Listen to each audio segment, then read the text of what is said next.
¿Cuántos capítulos tiene la carta a los Hebreos? 13, ¿ok?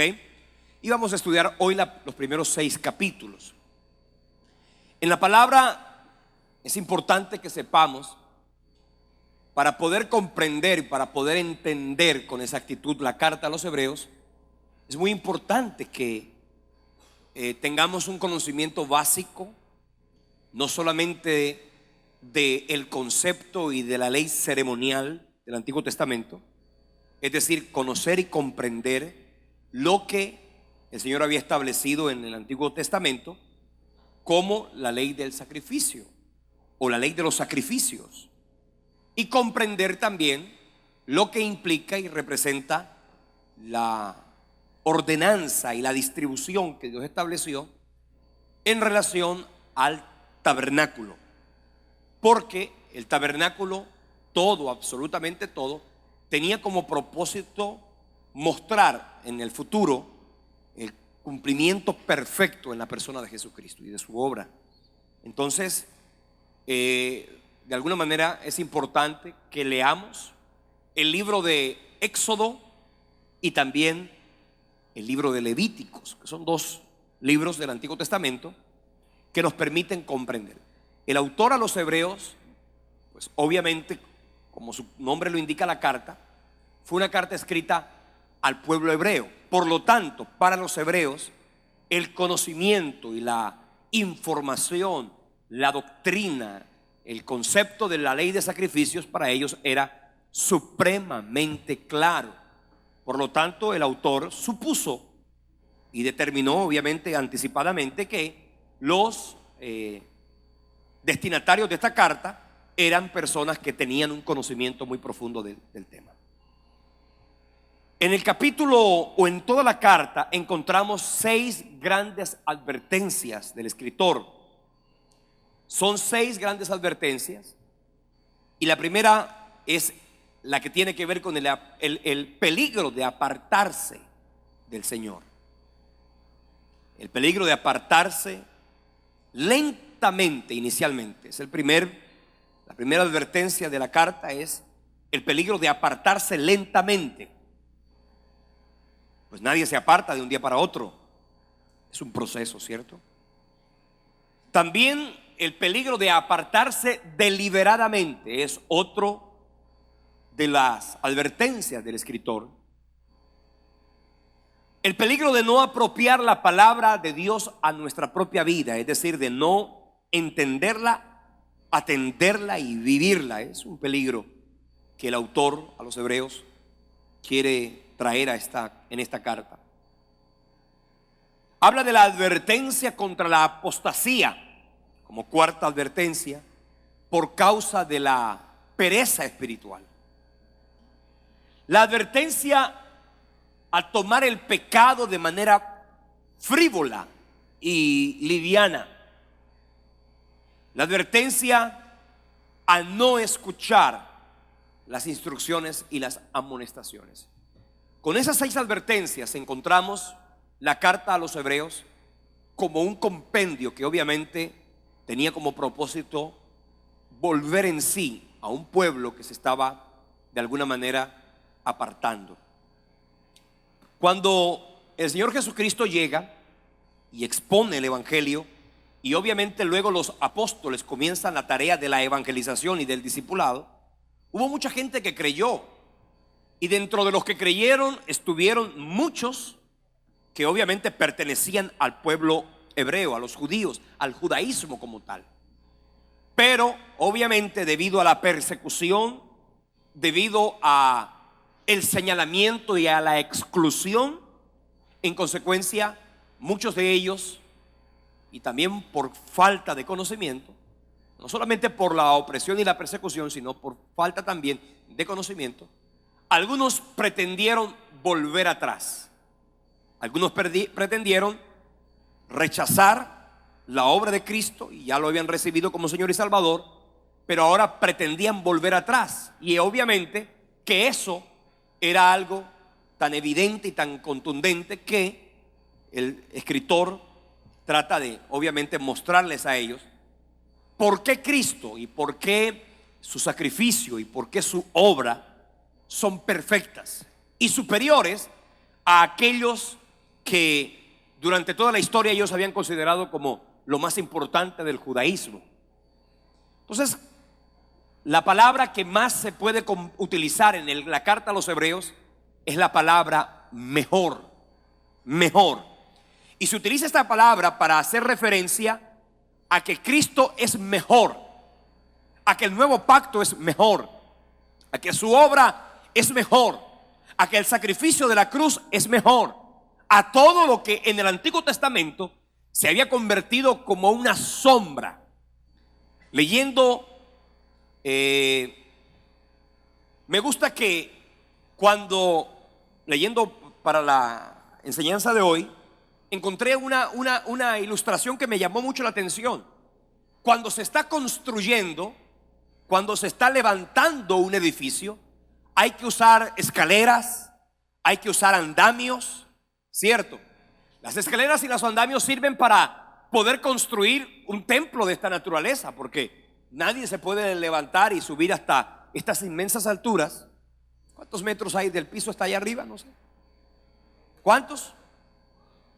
¿Cuántos? Bueno, 10 metros digamos que hay de aquí hasta el techo. Entonces se necesitaban los andamios, se necesitaban las escaleras, se necesitaban las estructuras. Pero una vez construido el edificio, ¿qué pasó con los andamios? ¿Qué pasó con las escaleras? ¿Qué pasó con las estructuras? Simplemente se quitan, porque quedó lo perfecto. De la misma manera, podemos decir que el Antiguo Testamento, en el concepto mismo de la estructura, sirvió para edificar el templo, pero luego ya no es necesario, bajamos eso y obviamente ahora queda lo perfecto, queda la construcción hecha. Así que más o menos, de alguna manera, la ley de sacrificios del Antiguo Testamento eran como los andamios para construir y para mostrar evidentemente un sacrificio perfecto, porque y esto lo vamos a mencionar con más exactitud la próxima semana, porque vamos a hacer una perfecta armonía entre el tabernáculo y el sacrificio del Antiguo Testamento con lo que tiene que ver con la obra de Jesucristo, el sacrificio de la cruz y por qué, por supuesto, fue necesario simplemente el sacrificio de la cruz para que el velo del templo se rasgara y ya no hubiese necesidad de que se repitieran continuamente los mismos sacrificios. ¿Está claro? Entonces, Cristo o el autor a los hebreos dice que Cristo es superior, que es mejor a los ángeles, que es superior a Moisés, y eso es bastante, porque para los judíos hablar de Moisés es hablar del autor o del proclamador más bien de la ley, y para ellos el judaísmo se fundamenta en la ley. Por lo tanto, para ellos Moisés es muy importante, y el autor a los hebreos les muestra de una manera muy categórica que Cristo es superior a Moisés, que Cristo es superior a Josué, que Cristo es superior a Aarón, que Cristo es superior a Leví, y por supuesto encontramos que en Cristo hay una superioridad. ¿Ok? Entonces encontramos que el pacto de la cruz, el sacrificio de la cruz es perfecto, y obviamente nosotros tenemos que guardarlo en el corazón como una verdad perfecta. El autor de la carta, bueno, ¿qué podríamos decir? Algunos dicen que el autor de la carta es el apóstol Pablo.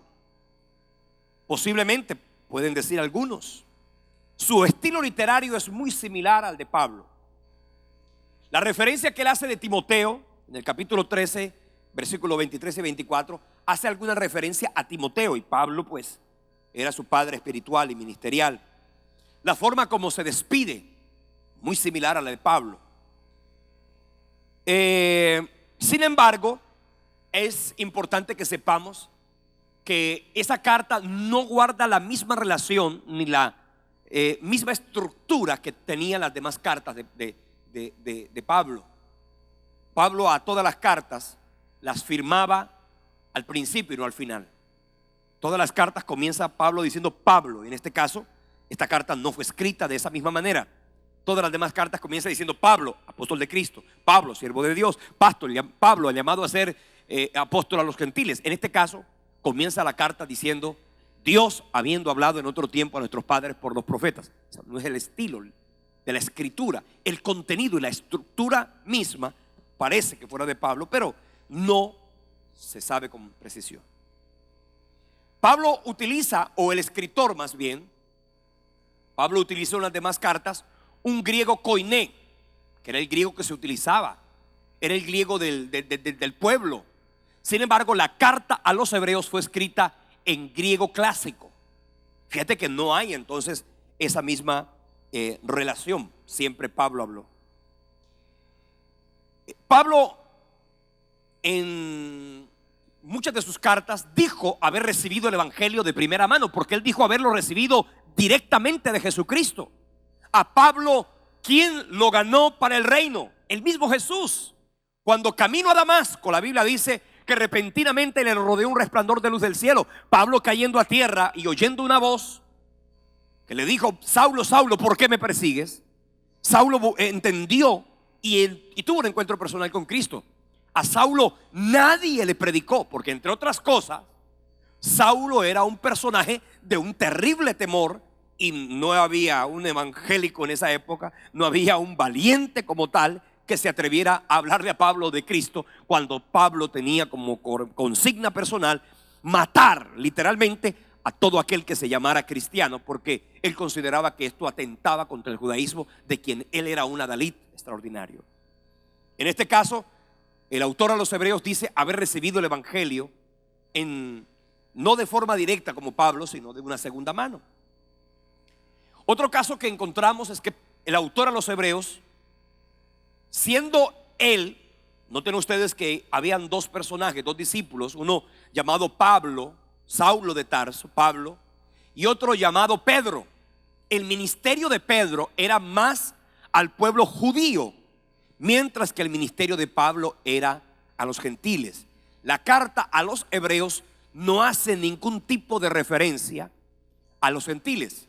Siempre que Pablo, por ejemplo, cuando habló a los romanos, Pablo, cuando le escribió a los romanos en el capítulo 11, él habló acerca del pueblo judío y del propósito de Dios para ese pueblo. Sin embargo, en el caso de la carta a los hebreos, el autor no hace ningún tipo de referencia, ni pequeña, acerca de el pueblo gentil, es decir, todos aquellos que no son judíos. Entonces, otros dicen que pudo haber sido Apolos, porque era muy cercano a Pablo, porque era muy elocuente y porque además él tenía mucho conocimiento de la ley mosaica. Otros dicen que pudo haber sido Bernabé, porque escribió muchas cartas, porque además era un levita. El lenguaje de la carta pudo haber sido escrito por él, pudo haber sido. Este Bernabé conocía a Pablo, conocía a Timoteo, porque también los acompañaba en el ministerio. Otros dicen que pudo haber sido Priscila. Sin embargo, ese criterio judío en contra de las mujeres en esa época, pues lo hace improbable. ¿Quién la escribió? No lo sabemos. Lo que sí sabemos quién es el autor. Una cosa es el escritor y otra cosa es el autor. ¿Quién la escribió? No sabemos. El autor sí sabemos quién es. ¿Quién es el autor? El Espíritu Santo. Amén. La carta se escribió más o menos en el año 64 después de Cristo y antes del año 70, porque el autor, cuando escribe la carta, hace referencia a los sacrificios y no lo dice como algo que se hizo, sino como algo que se practica. Por lo tanto, el escritor de la carta a los hebreos hace referencia a la ley de sacrificios, o los sacrificios que se hacían en el templo, pero no como que se hicieron, sino como que se estuvieran haciendo. Y todos sabemos por la historia y por el estudio que hemos venido realizando que en el año 70 el templo fue destruido, y por consecuencia eso es interesante. El idioma, les dije que no fue el griego que se hablaba, no fue el griego con el que se escribió todos los demás libros del Nuevo Testamento, sino que este fue el griego clásico, no el koiné, que fue el griego que todo el mundo usaba. Les decía cuáles son los propósitos. Podemos encontrar varios. Uno de ellos, tratar el desánimo, porque se habían desanimado en cuanto a la fe, y el autor a los hebreos lo que quiere aquí es tratar el desánimo que el pueblo estaba sintiendo, producto de la persecución que le estaba mencionando. Y que muchas promesas, de alguna manera, ellos consideraron que se iban a cumplir de forma inmediata, pero ya habían pasado los años. Cristo había muerto más o menos en el año 29, 30, ¿cierto? Y obviamente muchas promesas no se habían cumplido. Y en la época bíblica primitiva, muchos creían que Cristo iba a venir por su iglesia pronto, y sin embargo no fue así, y muchos se desanimaron por eso. Quería rescatar la fe que se estaba perdiendo. Algunos querían volver atrás, y bueno, eso es interesante, porque el mismo hecho de que la carta a los hebreos se haya escrito indica que volver atrás es posible. No es imposible, se puede volver atrás. Por eso usted y yo no hemos vuelto atrás, pero también conocemos muchos que han vuelto atrás. ¿Usted conoce a alguien que ha vuelto atrás? Y eso es evidente. En la misma parábola del sembrador, de la cual hice mención el domingo, hace referencia a que hay gente que al principio recibe la palabra con gozo, con alegría, pero después simplemente la palabra pierde el efecto y muchos tropiezan. En fin, pueden volver atrás. Algunos, ¿qué quería él? Que se evitara el retorno al judaísmo. En el caso de la carta a los Gálatas, se pretendía que la iglesia no se judaizara, que la iglesia no generara o que la iglesia neotestamentaria no tomara ni adoptara costumbres estrictamente judías. En el caso de la carta a los hebreos, lo que no se quería era que los judíos volvieran al judaísmo. La carta a los Gálatas lo que quería era que los gentiles no se judaizaran. La carta a los hebreos lo que quería era que los judíos no volvieran a la costumbre y a la religión judía, porque la religión judía es hermosa. Yo le voy a decir una cosa: de todas las religiones, creo que es una de las más lindas, si no la más linda. La simbología, toda la estructura, todo lo que los judíos practican, a mí personalmente me parece muy lindo. Bueno, eso obviamente es sustraído de la palabra, pero pues obviamente que nada de eso tiene valor cuando el sacrificio de Cristo se consumó en la cruz. Así que ya no tiene sentido. El autor escribe con el ánimo también de exhortarles con un mensaje alentador, capaz de detenerlos de su caída. También como establecer un pacto y mostrar que el sacrificio de Cristo hizo que se estableciera un nuevo pacto mejor que el anterior, superior que el anterior. Y también mostrar que Cristo era superior a todos los símbolos del Antiguo Testamento. Los destinatarios, pues los hebreos en general, judíos en general, pero también encontramos que había pues una congregación en particular que se supone era de judíos, y obviamente a ellos también se les quiso llevar esta carta de manera literal. El tema, le decía, Cristo superior a todo y superior a todos. Ese es el tema de la carta a los hebreos. Cristo superior a todo y superior a todos. Se puede hablar de 4 grandes temas después de este que estoy mencionando. El primero de ellos, de que la persona de Cristo, un tema principal, la persona de Cristo y su obra sacerdotal, la superioridad de la fe cristiana, la superioridad del nuevo pacto en relación con el anterior. Y con base en esta pequeña introducción vamos a dar inicio entonces al estudio capítulo por capítulo de todos los 13 capítulos de la carta a los hebreos. En primer lugar, encontramos que el primer capítulo tiene como tema la superioridad de Cristo. La superioridad de Cristo. Y encontramos que los primeros 3 versículos hablan de quién es Cristo y obviamente de su obra eterna, no temporal, de su ser eterno y no terrenal. Comienza el autor diciendo: Dios, habiendo hablado muchas veces y de muchas maneras en otro tiempo a los padres por los profetas, en estos postreros días nos ha hablado por el Hijo, a quien constituyó como heredero de todo y por quien asimismo hizo el universo, el cual siendo el resplandor de su gloria y la imagen misma de su sustancia, y quien sustenta todas las cosas con la palabra de su poder, habiendo efectuado la purificación de nuestros pecados por medio de sí mismo, se sentó a la diestra de la majestad en las alturas, hecho tanto superior a los ángeles, cuanto heredó, por supuesto, más excelente nombre que ellos. Fíjense que para los hebreos, cuando se trata de lo que para ti y para mí es la palabra de Dios, los hebreos resumen la ley, la palabra, la resumen en la ley y los profetas. Para ellos, cuando se hablaba de la ley, se estaba refiriendo a Moisés. Cuando se hablaba de los profetas, se estaba refiriendo a todo un compendio que todos nosotros conocemos, que obviamente habla del propósito de Dios para la nación. En este caso, el Señor está hablando a través de la carta a los hebreos que Cristo ya es la mayor revelación, la mejor revelación. Si en el Antiguo Testamento la revelación era la ley, eran los profetas, ahora Cristo es superior en todo sentido, y el mensaje que sale de la boca de Cristo es superior a la misma ley y es superior, por supuesto, a la misma instrucción de los profetas.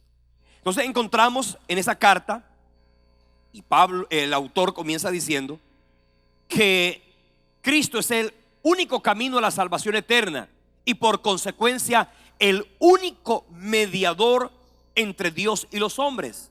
Y aquí encontramos esos versículos que obviamente comienza el Señor mencionando a Cristo como superior a los ángeles, porque para el pueblo judío y dentro del judaísmo, lo que más pudieran ellos ver como una manifestación de Dios, porque todos, Moisés, Abraham, David y todos ellos eran considerados para ellos seres humanos, mientras que los ángeles eran considerados seres totalmente divinos, en el sentido de que su mensaje provenía directamente del cielo. No que ellos tenían naturaleza divina, pero sí que su mensaje provenía directamente de Dios. Y en este caso, el autor a los hebreos está diciendo que Cristo es superior a los ángeles. Esto es muy importante porque Cristo no es un ángel, nunca fue un ángel, como tampoco lo será.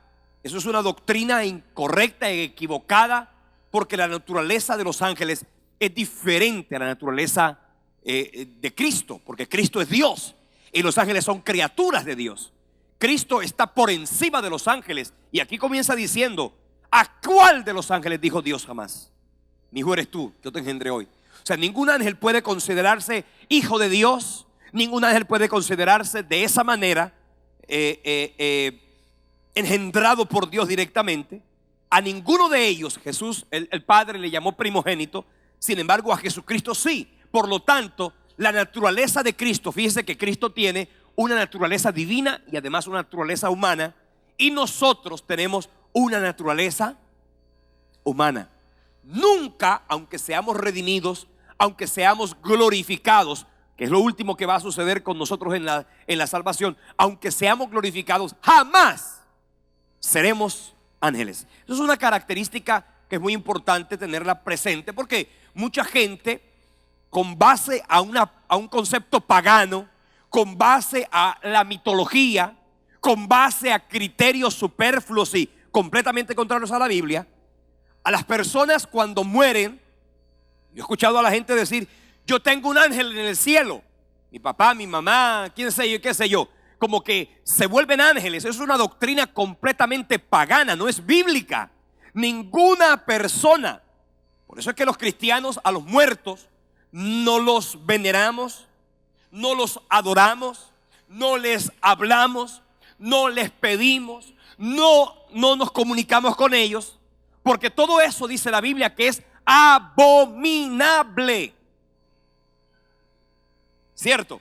Si hablar con los muertos, eso no es verdad que se vuelven ángeles. Ni que porque era un niñito chiquitico que se volvió ángel. Eso no es verdad. Eso es un concepto contrario a la palabra. Los ángeles tienen una naturaleza diferente a la naturaleza divina, y también tienen una naturaleza diferente a la naturaleza humana. No hay asomo de relación entre la naturaleza de los ángeles y la naturaleza ni de Dios ni de los hombres. Son naturalezas completamente diferentes. Así que interesante que usted, ese concepto de que la gente cuando se muere tiene poder para ayudar, no es bíblico. Así que si usted está hablándole a su abuelita, a su mamá que se murió, ¿sabe qué? No lo vuelva a hacer. ¿Okay? No lo vuelva a hacer porque ellos no le van a oír. Ellos no están en todas partes. Ni crea usted que ellos son omnipresentes. Ni crea usted que ellos pueden oírlo a usted cuando habla. No, porque la Biblia dice que hay una cima y ellos no pueden tener ningún tipo de relación con nosotros. Ni que, ay, sí, ni que son intercesores, ni que, ay, por favor, ayúdame. O que ellos estén pidiéndole al Padre que ayúdame a mi hijito que se quedó allá o a mi hijita. No, no hay ningún tipo de relación. Entonces, aquí encontramos que había un peligro de que algunos pensaran que los ángeles eran intermediarios entre Dios y ellos, porque eso es un concepto que de alguna manera se utilizó en su momento y hoy día la gente lo utiliza. Hablarle a los ángeles, tener nombres de ángeles, y eso obviamente no es correcto por la palabra misma. Y encontramos que el autor a los Hebreos hace referencia y cita 7 pasajes diferentes donde se habla del hombre y donde se habla de los ángeles, y obviamente también se hace referencia. Eso lo encontramos en el primer capítulo, desde los versículos 5 en adelante. Dice, hablándole en el caso de Cristo, en el versículo 13 dice la Biblia: ¿a cuál de los ángeles dijo Dios jamás, siéntate a mi diestra hasta que ponga a tus enemigos por estrado de tus pies? No, a ninguno, ningún ángel, ¿cierto? Posiblemente cuando en la antigüedad aparecía un ángel que era de forma diferente, de comportamiento distinto, como es el ángel de Jehová, seguramente que mucha gente terminó pensando que ese ángel o que los ángeles eran personas a quienes se pudiera adorar. Sin embargo, el único ángel que en la antigüedad se mostró como tal es el ángel de Jehová, y era exactamente una manifestación de Jesucristo. El ángel de Jehová, del cual hace la Biblia referencia en el Antiguo Testamento, era Jesucristo. Era una manifestación visible, como se conoce en teología como una cristofanía. Pero a ninguno de los ángeles Dios le dijo, siéntate a mi diestra. Ese es un pasaje mesiánico. Es un pasaje que se cumple completamente en la persona de Jesucristo. Y ese pasaje todavía no se ha cumplido. Ese pasaje se cumplirá con exactitud en el milenio y en la eternidad, cuando el Padre le entregue todo el gobierno de la tierra al Hijo. Entonces dice la Biblia, en referencia a los ángeles, son ellos espíritus ministradores, enviados para servicio a favor de los que serán herederos de la salvación. O sea que el autor a los Hebreos aquí hace referencia cuál es el verdadero ministerio y cuál es la verdadera relación de los ángeles. Y dice, ellos son espíritus ministradores, que son enviados a favor de los hombres. No quiere decir, en la Biblia en ninguna parte dice que los ángeles están a nuestra disposición o están a nuestra autoridad, o que ellos, porque hay muchos creyentes que yo los veo, los oigo hablándole a los ángeles, mandando ángeles para acá, mandando ángeles para allá, dándole órdenes a los ángeles, y definitivamente eso tampoco es correcto, porque al único que se le debe orar es al Padre en el nombre de Jesucristo. Eso es lo que dice la Biblia. A los ángeles no se les puede dar órdenes. Los ángeles no pueden. ¿Qué tal que los ángeles recibieran órdenes tuyas? De ninguna manera. Los ángeles atienden las órdenes y la autoridad de la divinidad específicamente. Si usted quiere un ángel, yo he pedido al Señor ángeles. Señor, envía tus ángeles, envía ángeles guerreros. Cuando yo me encuentro en una, ¿cómo se llama? En un sentimiento como que yo estoy sintiendo que por ahí hay huestes espirituales o cosas así, yo oro en el nombre de Jesucristo y yo pido que el Señor envíe ángeles guerreros que libren por mí batallas espirituales contra un mundo que yo no veo, con un mundo que aunque no veo, lo siento, pero yo tengo y en Cristo la autoridad para orar al Padre para que Él envíe ángeles que guerreen por ti y por mí en el nombre de Cristo. Ahora, hay veces que yo no necesito ángeles guerreros, necesito ángeles protectores. Cuando yo voy de viaje, yo no voy a pedir ángeles guerreros. No. Cuando yo voy de viaje, el Señor envía ángeles que nos protejan, en la carretera, que nos vaya, que el avión, yo siempre que me monto en el avión me consagro más a Dios y le digo: Señor, envía ángeles que lleven este avión, que lo lleven hasta donde va. Sí, pero yo no le hablo a los ángeles. No es esa la actitud de un creyente. No debe ser esa la oración de un creyente. En el capítulo 2, encontramos primero que Cristo es superior a los ángeles. En el capítulo 2, el autor a los hebreos dice: señores, tenemos una salvación. Y comienza diciendo: por tanto es necesario que con más diligencia a lo largo de la enseñanza y a lo largo de la carta, el escritor hace como que unos paréntesis para decirle: mire, tenemos esto, por favor, no volvamos atrás. Es como que usted está hablando con alguien y le está haciendo referencia a Cristo como superior a los ángeles. Todavía no está hablando de Cristo como superior a Moisés, pero le está diciendo: ¿sabe qué? Nosotros tenemos una salvación. No perdamos de vista que la salvación la obtuvimos por ese mismo Cordero de Dios, que es Cristo mismo. No volvamos atrás. Y aquí comienza diciendo: no sea que nos deslicemos. Pues si la palabra por medio de los ángeles fue firme y toda la transgresión y desobediencia recibió justa retribución, ¿cómo escaparemos nosotros si descuidamos una salvación tan grande, la cual, habiendo sido anunciada primeramente por el Señor, no fue confirmada por los que la oyeron, testificando Dios juntamente con ellos con señales y prodigios y diversos milagros y repartimientos del Espíritu Santo según su voluntad? En este caso, la razón por la cual o lo que el Espíritu Santo dice a través del autor es que necesitamos, para poder guardar nuestra vida espiritual, para poder guardar lo que Dios nos ha entregado, que es la vida eterna, atender la palabra de Dios, mantener una buena relación con Cristo y depender del Espíritu Santo. Son tres cosas que a usted y a mí nos van a garantizar una absoluta confianza, una absoluta victoria. Sería, primero, atender la palabra de Dios. Segundo, tener una buena relación con Cristo, porque separados de Él nada podemos hacer.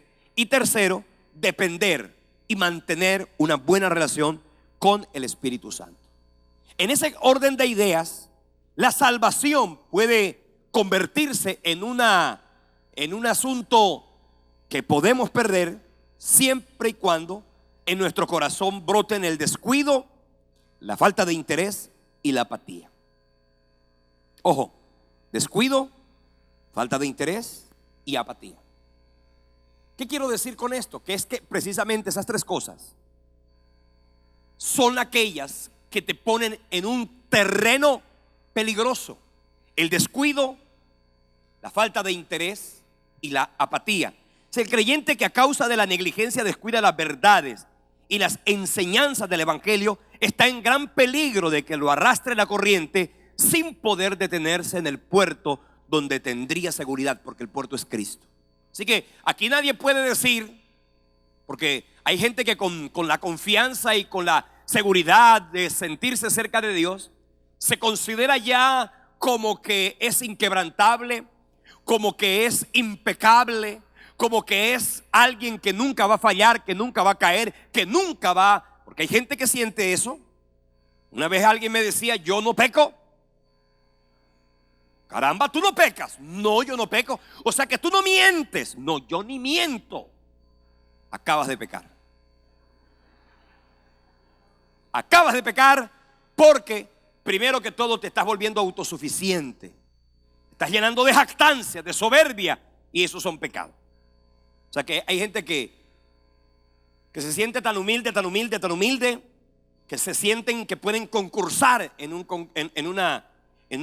concurso, valga la redundancia, de humildad. Soy humilde, yo puedo concursar porque soy muy humilde, me lo puedo ganar. Hay gente que tiene ese pensamiento. Entonces, aquí encontramos que el apóstol y escritor dice que nos podemos deslizarse. Un desliz, alguien puede decir: ay, un desliz. Eso lo usan mucho cuando se trata del marido que le fue infiel a la esposa o viceversa. Ah, eso fue un desliz. O el novio que cayó con la novia, dice que eso fue un desliz. Ningún desliz. Es el resultado del descuido, de la falta de interés y de la apatía en relación con la palabra, con Cristo y con el Espíritu Santo. ¿Qué significa deslizarse? Marchar a la deriva, apostatar. Y el desliz, la apostasía, que eso significa naufragar en la fe, comienza en el corazón, en la mente, porque brota del corazón. Luego termina afectando la conciencia. Usted sabía que la conciencia, ya lo hemos mencionado, se puede cauterizar, y eso hace que el creyente que hoy día está disfrutando de la bendición, de la vida eterna, de la comunión, de la oración, después termina alejado de Cristo, abandonando la fe que un día abrazó. Eso se llama apostasía. Y termina ¿cómo? Termina naufragando en la fe, ¿cierto? Termina naufragando en la fe. Y eso es muy triste. Por eso es que nosotros no podemos perder. Cristo dijo: separados de mí nada podéis hacer. La garantía de que a usted y a mí no nos va a poder robar nadie la bendición, ni la vida, ni la muerte, ni ángeles, ni siquiera la muerte, ni siquiera los ángeles, ni siquiera las potestades, ni siquiera los principados. Nadie te podrá separar a ti del amor de Dios, siempre y cuando te mantengas unido a Cristo. Eres victorioso siempre y cuando tengas a Cristo en tu corazón. Eres fuerte siempre y cuando tengas a Cristo en tu corazón. Eres santo siempre y cuando tengas a Cristo en tu corazón. Eres bendecido siempre y cuando tengas a Cristo en tu corazón. Porque Cristo es la razón de tu bendición, de tu sanidad, de tu libertad, de tu restauración. Él es lo más importante.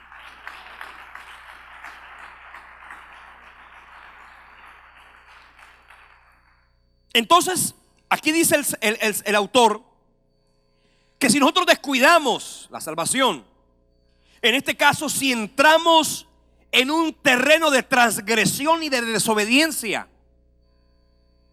por eso es que usted tiene que tener mucho cuidado, porque ceder hoy 1 milímetro implica que mañana sea 1 centímetro. Cuando te vienes a dar cuenta, terminas totalmente debilitado en la fe. Usted puede hacer mucha dieta, pero si usted se descuida y comienza a comer, y a comer, y a comer, y a comer, ¿qué va a pasar? Primero, comienzas a tener sobrepeso. Después terminas siendo obeso. Cuando te vienes a dar cuenta, no te puedes levantar. Estás completamente viviendo una vida sedentaria. Así mismo es la vida espiritual. Si tú quieres tener una vida espiritual saludable, no puedes descuidarte. Porque descuidar la vida espiritual es la garantía de que la transgresión y la desobediencia van a brotar de manera espontánea. No hay que sembrar cizaña en el corazón. Nadie tiene que venir a sembrarte cizaña. Que la cizaña está en el corazón. La cizaña está en el corazón, se llama concupiscencia. Tú y yo la tenemos. Como la tenemos dentro, esa tendencia, ok, tenemos que cuidarnos. Porque no fuimos vacunados contra el pecado. No tenemos un antídoto que nos haya erradicado la naturaleza de pecado. Seguimos teniendo naturaleza de pecado. Por eso no podemos descuidar nuestra salvación. No podemos descuidar nuestra vida espiritual. No podemos descuidar nuestra comunión. Porque uno puede pensar: es que yo soy cristiano y Dios me ama. Sí, es verdad. Que yo me mantendré puro en Cristo. Es verdad. Pero cuidado. La Biblia dice que las malas conversaciones corrompen las buenas costumbres.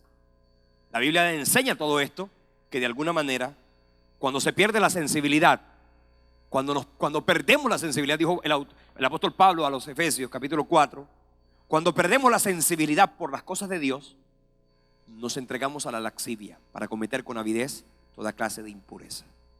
Cuando pasa todo eso, comienza la conciencia a cauterizarse. Hay gente que un día se siente mal porque pecó. El Espíritu Santo lo redarguye.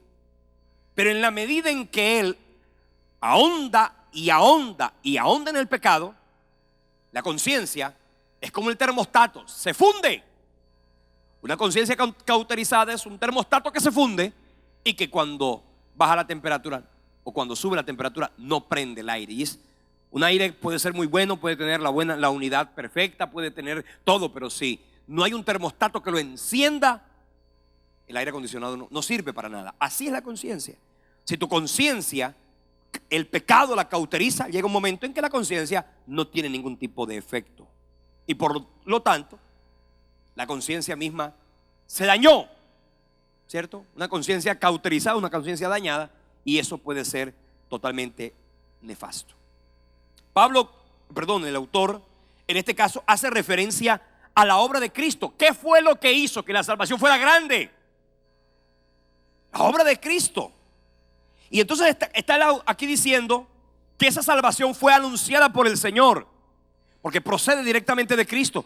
Es única por su transmisión, porque fue confirmada por los que la oyeron. Es efectiva porque Dios testificó de ella y fue confirmada por el Espíritu, ya que la manifestó a través de señales, milagros y portentos. La obra de Cristo tiene, en este caso, 3 connotaciones. La primera tiene que ver con su encarnación. Encarnación. La Biblia dice que Dios en Cristo se hizo hombre. Dice el versículo 14: los hijos participaron de carne y sangre. Cristo también participó de lo mismo. Cristo se hizo ¿qué? Hombre. Tuvo naturaleza humana, ¿cierto? ¿Cristo tenía concupiscencia? Pues obviamente que no, porque tenía la misma naturaleza que tenía Adán antes de pecar. La naturaleza humana es una y la naturaleza de pecado es otra. Adán tuvo naturaleza humana. ¿Cuándo se introdujo el pecado? Cuando él abrió el corazón al pecado. De ahí su descendencia, toda tuvimos naturaleza pecaminosa. Por eso Cristo podía ser el hijo de María, pero podía ser el hijo de José, porque con el solo hecho de haber sido el hijo de José, él transmitía el pecado. Las mujeres, señoras, y eso es interesante que usted lo recuerde, las mujeres, los niños producen su propia sangre. Las mujeres inicialmente le entregan la sangre, pero llega un momento en que si la mamá, y esto es interesante que usted lo estudie, porque cuando el niño nace, la placenta lo transfunde. Entonces, cuando el niño nace, la placenta le inocula una transfusión de sangre al cuerpo del niño. Cuando el niño está en ese proceso, si hay una disparidad en el tipo de sangre de la madre con el tipo de la sangre del niño, si hay una disparidad, comienzan los glóbulos rojos de la sangre de la madre a matar los glóbulos rojos de la sangre del niño. Por eso es que es necesario, y esto, cuando usted sabe y dice que el niño se le subió a la bilirrubina, ¿ha oído hablar usted de eso? Cuando se sube la bilirrubina, significa que allí el proceso a través del cual se hace la destrucción de los glóbulos rojos no es efectiva, y por consecuencia, entonces, porque se tiene que eliminar la sangre de la madre para que el niño se quede con su propia sangre. Es interesante, ¿ah? Estudia eso. Yo no lo tengo totalmente claro. Si hay algún médico ahí, el pastor está como enredado, seguramente. Lo que sí estoy diciendo es que allí el niño produce su propia sangre, ¿cierto? Y por eso es que usan el sol y la luz, porque a través de eso la vitamina E ayuda a este sentido. Entonces, la encarnación, Cristo participó, y aquí comienza diciendo que se hizo, siendo Dios, menor que los ángeles. Cristo se hizo menor que los ángeles, porque es que los hombres somos menores que los ángeles. En poderío, pues es obvio que somos menores que los ángeles. Luego habla de la glorificación en el capítulo 2, versículo 10: porque convenía a aquel por cuya causa son todas las cosas, que por quien todas las cosas subsisten, que habiendo de llevar muchos hijos a la gloria, perfeccionase por las aflicciones al autor de la salvación de ellos. Quiere decir que Cristo en su obra no solamente se hizo carne, sino que Él con su obra y por el sacrificio de la cruz nos promete a ti y a mí algo que se llama la glorificación, que es la última etapa de la salvación. Pero lo más importante es que encontramos que la obra de Cristo implica redención. Por eso aquí la encontramos, dice en el capítulo 2, versículo 14, que al participar Cristo de carne y sangre, destruyó por medio de la muerte al que tenía el imperio de la muerte, esto es al diablo, y como consecuencia de esa obra de la cruz, librar a todos los que por el temor de la muerte estaban durante toda la vida sujetos a servidumbre, o también llamarlo esclavitud.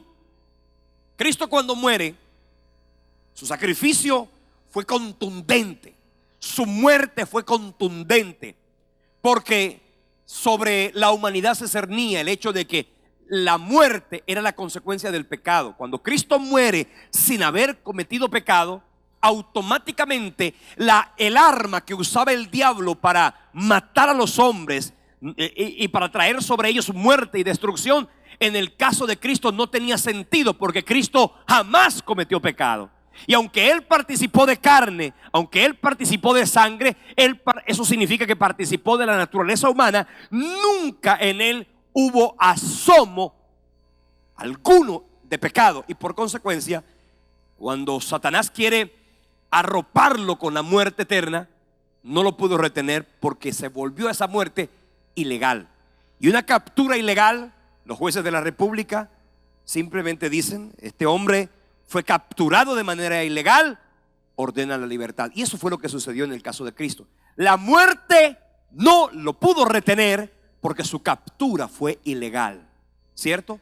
Y si Satanás se hubiera percatado de eso, si Satanás se hubiera enterado de que esa muerte era ilegal, porque Satanás no lo podía saber, si él se hubiera enterado de que era ilegal, de que Cristo no había cometido pecado, seguramente no lo habría crucificado, porque él sabía que eso precisamente era la garantía de su destrucción y de su derrota. Porque por eso dice: por medio de la muerte derrotar. Aunque aquí dice destruir, el contexto lo que quiere decir es derrotar a aquel que tenía el imperio de la muerte, entonces al diablo. Así que Satanás está derrotado. Yo no sé si usted se había dado cuenta, ¿cierto? Hay mucha gente que le echa la culpa al diablo y al diablo y al diablo y al diablo. Hermano, el diablo está derrotado. En tu vida y en mi vida el diablo está derrotado. Eso no le quepa la menor duda.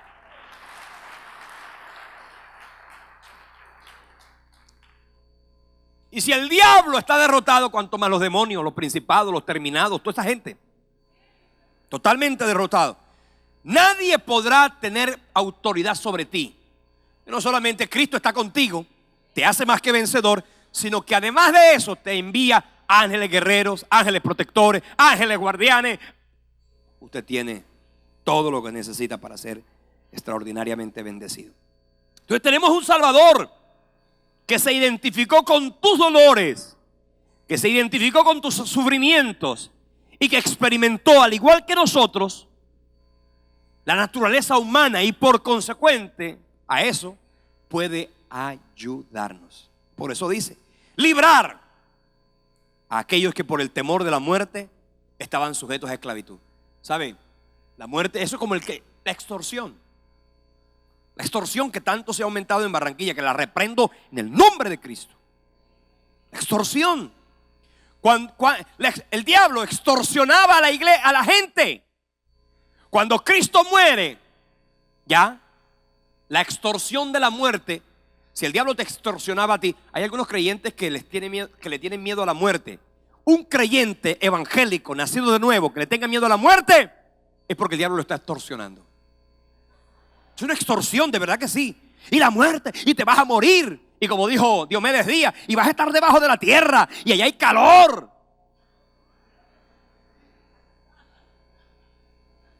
Si usted le tiene miedo a la muerte, es porque el diablo a usted lo está extorsionando. La vacuna que el diablo le está pidiendo es el temor.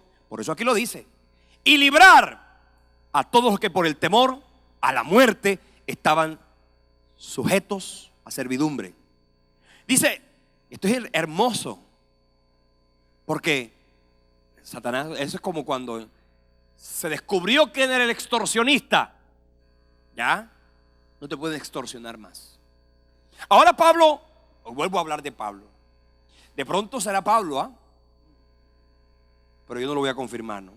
Cuando lleguemos al cielo le preguntamos al Señor. Cristo superior no solamente a los ángeles, superior a Moisés, y eso es bastante. Y encontramos, por ejemplo, que para el pueblo judío Moisés tenía una connotación muy fuerte. La gloria de Cristo superior a la de Moisés. Cristo, y esto es lo que quiere mostrar Pablo, el autor, perdón, que Moisés, en el caso del Antiguo Testamento, era el apóstol para el pueblo. Aarón era el sacerdote. En el caso de Jesucristo, Él es el apóstol y el sumo sacerdote, lo cual quiere decir que el ministerio de Jesucristo está por encima del ministerio que tuvo Moisés, y para los judíos eso era muy, muy importante. Cuando hablamos en el capítulo 4, aquí encontramos, en el capítulo 3 no solamente se habla de la superioridad de Moisés, también se habla de la superioridad de Cristo en relación a Josué. Porque Moisés, Dios le dio la palabra y le dio la ley, pero a Josué Dios le entregó la bendición. Porque cuando nosotros hablamos, escúcheme bien de esto, cuando nosotros encontramos el concepto de reposo, por ejemplo, cuando nosotros hablamos del reposo nos estamos refiriendo a el reposo en la Biblia tiene varias connotaciones. Uno de ellos es la paz de Dios, pero el otro reposo es la tierra prometida. Pero el más hermoso de todos es lo que tiene que ver con la eternidad. En el caso de Josué, Moisés les habló del séptimo día como día de reposo. Josué les habló de la tierra como la tierra del reposo. Entraron al reposo, pero en el caso de Cristo no se refirió a la tierra como el reposo, no se refirió al sábado como reposo. Cristo se refirió al reposo como la vida eterna. Y la vida eterna del creyente no solamente será en la eternidad, sino que la vida eterna del creyente también es en la terrenalidad. Porque aunque tú no hayas muerto todavía, ¿cierto que no? Usted y yo ya disfrutamos y ya tenemos la garantía de la vida eterna. ¿Cuántos tienen vida eterna? Esa vida eterna Cristo nos la entrega. Por eso es que el creyente no puede tener una vida de angustia, de dolor y de desesperación, porque nuestra morada terrestre, Pablo lo decía, si nuestra morada terrestre, hablando de nuestro cuerpo, este tabernáculo se deshiciere, pues no hay problema. Tenemos de Dios un edificio no hecho de manos, eterno en los cielos. Amén. ¿Cuántos dan un fuerte aplauso al Señor por eso? Entonces se habla del reposo. El reposo. Y aquí está diciendo, cuidado. No haya en el versículo 13, antes exhortaos los unos a los otros cada día, entre tanto que se dice hoy, para que ninguno de vosotros se endurezca por el engaño del pecado, porque somos hechos partícipes de Cristo, con tal que retengamos firme hasta el fin nuestra esperanza y ese fin, la esperanza, ¿cuál es? El reposo eterno, la vida eterna, que en el caso de Cristo se hace evidente. En el capítulo 4, versículo 6 dice, por tanto, puesto que falta que algunos entren en él, hablando del reposo, y aquellos a quienes primero se les anunció la buena nueva no entraron por causa de su desobediencia, otra vez determina un día, hoy, diciendo, después de tanto tiempo, por medio de David, como se dijo, si oyereis hoy su voz, no endurezcáis vuestros corazones, porque si Josué les hubiera dado el reposo,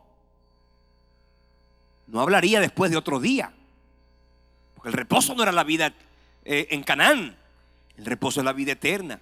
Por tanto, queda un reposo para el pueblo de Dios, porque el que ha entrado en su reposo también ha reposado de sus obras, como Dios de las suyas. Así que en el concepto neotestamentario, el reposo al que Cristo nos introduce no tiene comparación con la angustia de las obras con las que vivía el pueblo de Israel cuando estaba sometido a preceptos legales, que en el caso nuestro ya no tiene connotación. Por eso usted no tiene por qué andar subrayando versículos del libro de Levítico, diciéndole a la mujer, estás impura porque tiene flujo ¿cierto? No, porque esas leyes, esas ordenanzas tenían una connotación estrictamente. Y hay gente que quiere vivir en el Levítico. Hay gente que quiere vivir en el libro de Levítico. Hay gente que quiere vivir en esa connotación histórica que por supuesto no tiene aplicación hoy día, porque Cristo nos introdujo en un reposo que no solamente tendrá efectos en la eternidad, sino que los tiene de manera inmediata en tu vida y en mi vida por causa del sacrificio de la cruz.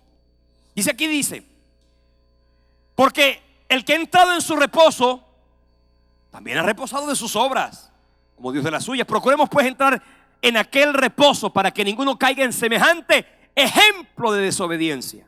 O sea que no vivir en el concepto de gracia y pretender volver a los rudimentos de la ley es desobediencia, dice la palabra.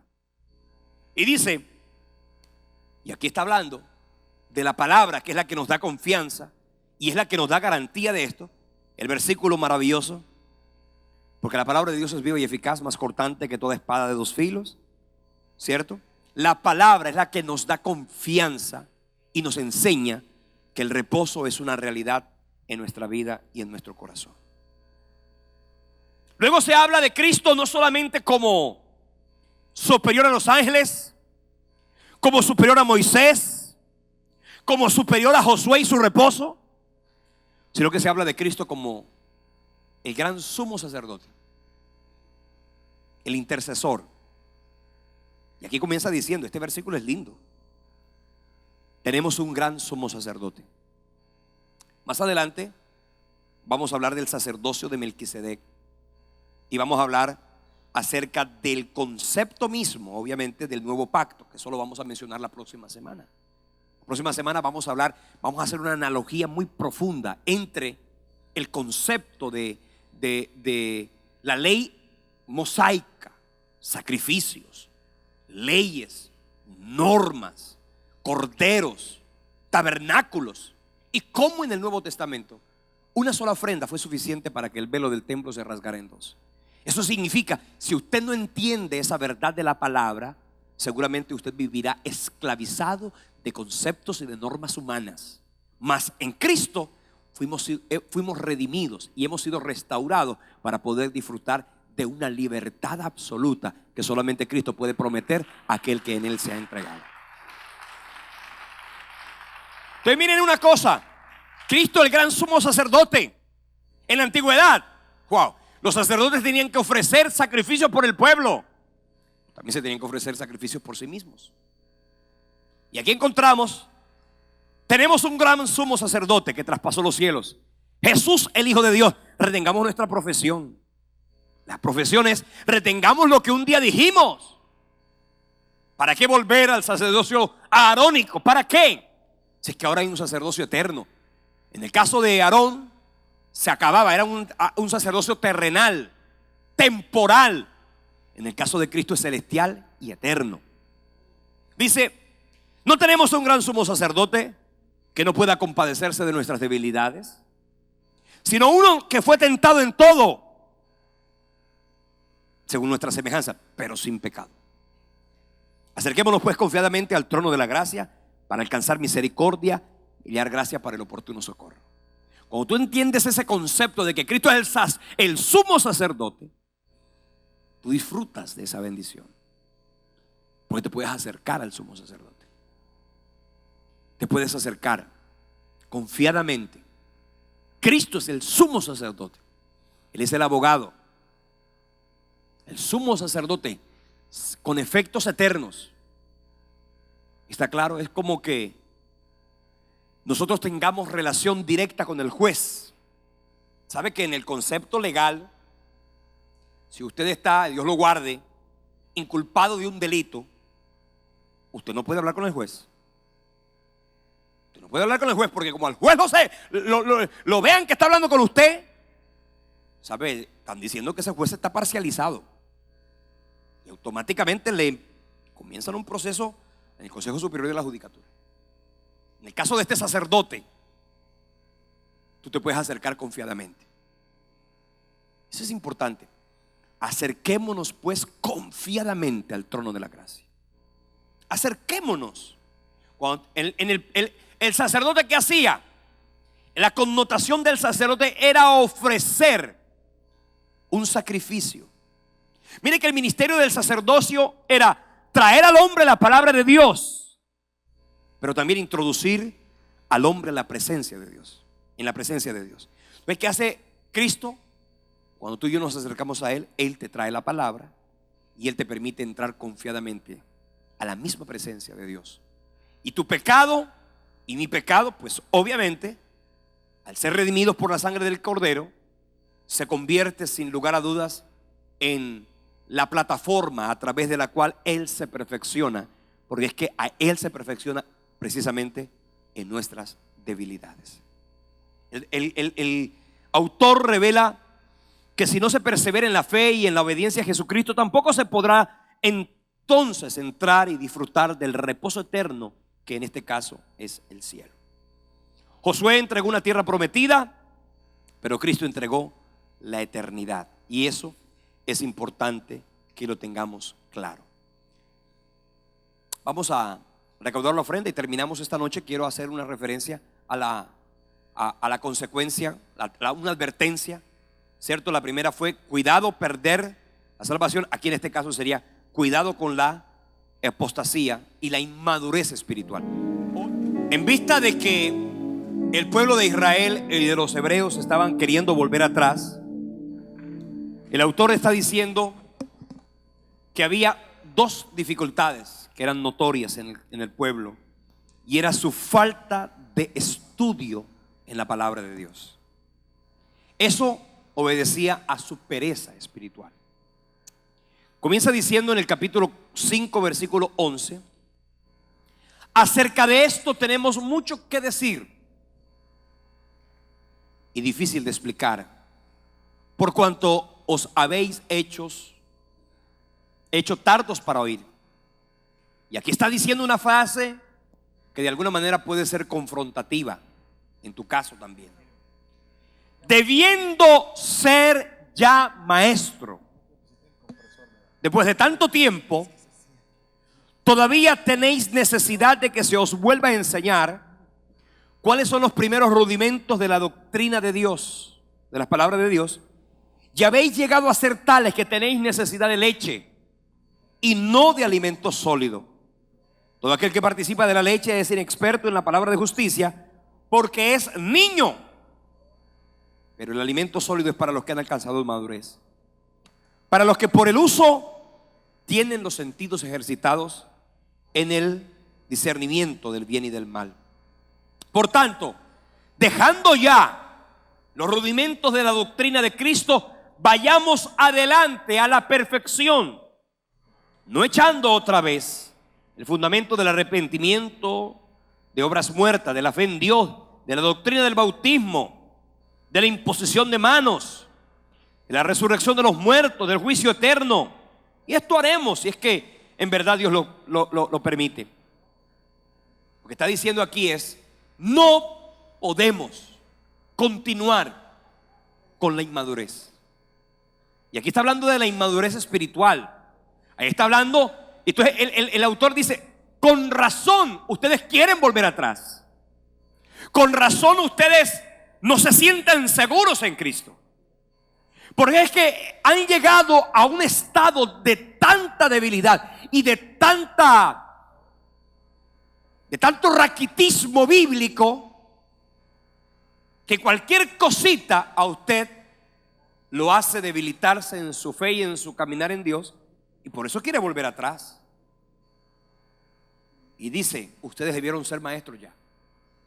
Si por el tiempo se tratara, ustedes deberían ser maestros.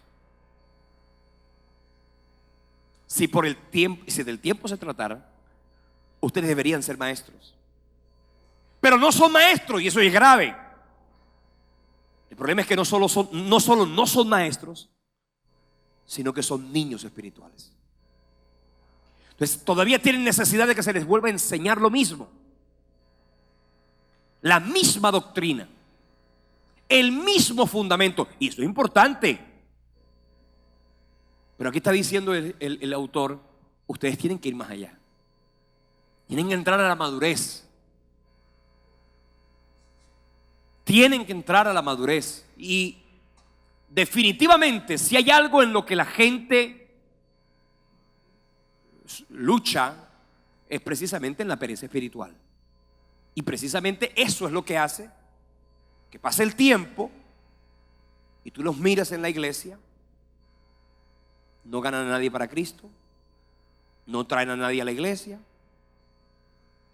Usted los ve en debilidad y sometidos a su propia carne, gobernados por los sentidos, las emociones. Siempre quieren leche y no buscan el alimento sólido. Y aquí está diciendo, todavía quiere que sea el bautismo, tanto tiempo y no estoy preparado. ¿Cuántos de ustedes ya se bautizaron? Levante la mano. No me voy a decir que usted se bautizó cuando era niño, porque eso es mentira. A usted lo presentaron al Señor en su doctrina que tenía en ese momento su papá y su mamá. El bautismo es una cosa que usted hace voluntariamente y conscientemente por causa de lo que significa haber sido consciente del pecado y haberse encontrado con Jesucristo. Si no, pero no hay gente que todavía, el bautismo, el otro año. Debilitados en la fe. Tenemos que crecer, porque tu fe tiene que considerarse y constituirse en una fe fuerte y sólida, porque es precisamente una fe débil la que hace que muchos, cuando alguien le hable de un líder, de un ministro, de un pastor, inmediatamente, ay sí, de verdad, yo mejor no diezmo, mejor no voy, mejor no vuelvo. Yo quiero decirle algo, tenemos que crecer. A los impíos, el diablo les querrá impedir que entren. Y a los que estamos dentro, el diablo va a querer que nos salgamos. Y todo eso va a suceder siempre y cuando en nuestro corazón no haya solidez espiritual y doctrinal. Dice aquí, porque es imposible, este es un pasaje un tanto complejo, es imposible que los que una vez fueron iluminados, hablando de que encontraron a Cristo como Redentor y gustaron del don celestial. ¿Cuál es el don celestial? La vida eterna. Y fueron hechos partícipes del Espíritu Santo y asimismo gustaron de la buena palabra y de los poderes del siglo venidero y recayeron, porque ellos querían recaer, sean otra vez renovados para arrepentimiento, crucificando de nuevo para sí mismos al Hijo de Dios y exponiéndole al vituperio. Algunos dicen, con este versículo, lo han utilizado para decir, una persona que cae, una persona que se vuelve atrás, no puede ser redimida, no puede ser restaurada. Por supuesto que eso no fue lo que el autor quiso decir. Lo que el autor quiso decir con este versículo es, si una persona recae, ¿alguno de ustedes siendo cristiano ha recaído? Levanta la mano. Si una persona siendo cristiana recae, no tiene que volver a nacer de nuevo. No tiene que volver a entregarse a Cristo. No tiene que volver a vivir la experiencia del nuevo nacimiento. Lo que tiene que hacer es recordar que tenemos un sumo sacerdote. Porque ese es el contexto, ¿ah? Que en medio de nuestra debilidad y de nuestra falta podemos correr a Él y que Él en su gracia nos redime y nos restaura. Y aquí está diciendo entonces que no podemos volver a comenzar, que ya hemos crecido y hemos avanzado. Tenemos que continuar en nuestro caminar en Dios para poder disfrutar. Y aquí hay una palabra bien hermosa. En cuanto a vosotros, oh amados, y está exhortándolos y animándolos hacia su futuro en victoria. Estamos persuadidos de cosas mejores. O sea, no vuelva atrás, que hay cosas mejores adelante. Eso pertenece a la salvación. Dios no es injusto para olvidar vuestra obra. Las obras no son requisitos de salvación, son una evidencia de salvación y Dios las recompensará. Dios no es injusto para olvidar vuestra obra y el trabajo de amor que habéis mostrado en su nombre, habiendo servido a los santos y sirviéndoles aún. Pero deseamos que cada uno de vosotros muestre la misma solicitud hasta el fin, para plena certeza de la esperanza. Dice, a fin de que no os hagáis perezosos, sino imitadores de aquellos que por la fe y la paciencia heredan las promesas. Así que un creyente podrá disfrutar de la bendición de Dios si tiene fe para creer y paciencia para esperar. Entonces, ellos que querían volver atrás, señores, usted tiene que tener fe para creer que la bendición está delante y paciencia para esperar.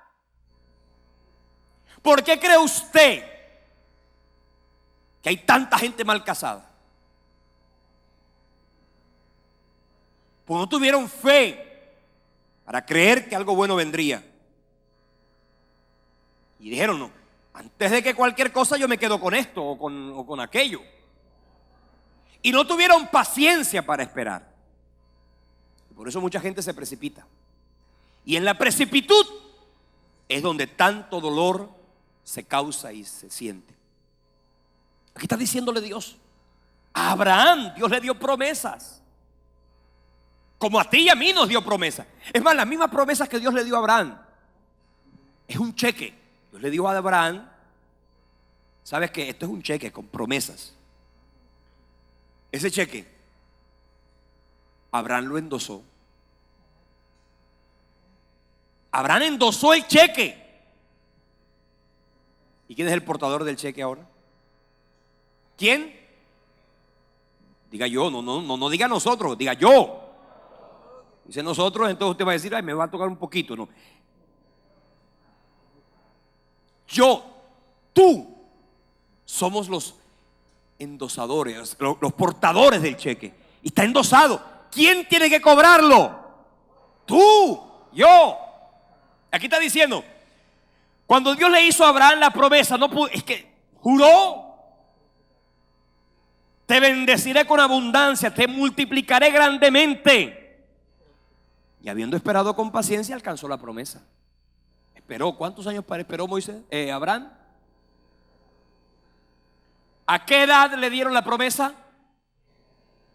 ¿Del un hijo? ¿A los qué? 75 años. ¿Y tuvo el pleito a qué edad? Imagínate, 25 años esperando la promesa. Usted dirá, ¿quiere decir que voy a esperar 25 años? No quiere decir que vas a esperar el tiempo de Dios. En el caso de Abraham eran 25, porque la longevidad de aquella época era diferente. A usted le va a tocar esperar menos, no se preocupe. Y dice aquí, habiendo esperado con paciencia cuando lo alcanzó. Porque los hombres ciertamente juran por uno mayor que ellos. Espero que usted no jure, ¿no?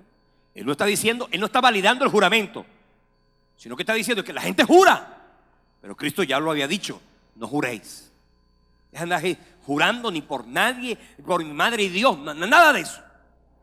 Los cristianos no juramos. ¿Ok? Ahora, si tú tienes que ir a un estrado y allá en el estrado te dice el juez que tienes que jurar, ¿debes jurar? Sí, puedes hacerlo, ¿cierto? Siempre y cuando digas la verdad. No vas a jurar y después vas a decir mentiras. Dice aquí, pero los hombres juran por uno mayor que ellos. Para ellos el fin de toda controversia es el juramento para confirmación. Por lo cual Dios, queriendo mostrar más abundantemente a los herederos de la promesa la inmutabilidad de su consejo, interpuso juramento. Para que por dos cosas inmutables. ¿Cuáles son esas dos cosas inmutables? Primero, que Dios no miente, Él no puede mentir. Y segundo, que interpuso juramento. Para que por esas dos cosas tengamos un fortísimo consuelo los que hemos acudido para asirnos de la esperanza puesta delante de nosotros, la cual tenemos como segura y firme ancla del alma, que penetra hasta dentro del velo, donde Jesús entró por nosotros como precursor, hecho sumo sacerdote para siempre, según el orden de Melquisedec. La próxima semana vamos a hablar de Melquisedec. ¿Quién fue ese señor Melquisedec? ¿Cómo fue que se estableció ese sacerdocio? ¿Y cuál es la diferencia entre el sacerdocio de Cristo y el sacerdocio de Aarón? Pero lo importante es, Dios te dio promesas y esas promesas se van a cumplir. ¿Cuándo? Cuando en tu corazón lo sientas y lo determines. Padre, en el nombre de Jesús.